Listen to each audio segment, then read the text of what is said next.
students who are breaking the law and are disrupting the educational environment should be held to account. I believe it's important that all students have access to their higher education classes and graduation. Education Secretary Miguel Cardona refused to commit to barring pro-Palestinian student protesters who harassed or intimidated students from receiving federal student loan cancellation. Cardona testified before the House Education and Workforce Committee, covering a variety of contentious topics regarding the Department of Education, including campus antisemitism, the botched free application for federal student aid, rollout, the controversial Title IX overhaul, and the student loan debt transfer scheme.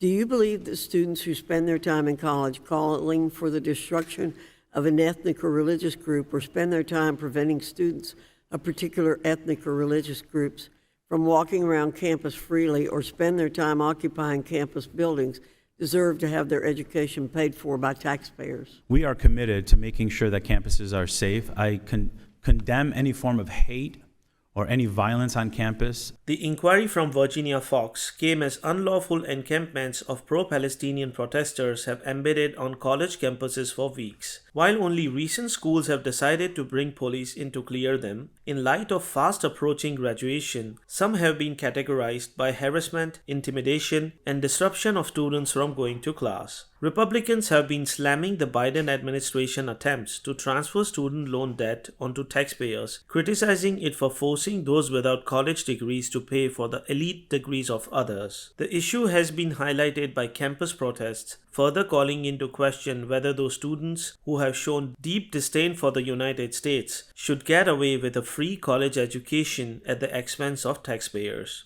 Turn on the news and universities such as Columbia and UCLA look like unrecognizable war zones. Fox also doubled down on her February call for Cardona to resign after he refused even to say that the "From the River to the Sea" chant is anti-Semitic, saying he is unfit for the public office. The Department of Education has opened over 100 new Title VI discrimination investigations related to campus protests and activities since the October 7 Hamas terrorist attack that spurred Israel's current war in Gaza. Make no mistake, anti-Semitism is discrimination and is prohibited by Title VI of the Civil Rights Act of 1964. Dissent is essential to democracy, but dissent must never lead to disorder or to denying the right of others so students can finish their semester and their college education. Hate has no place on college campuses.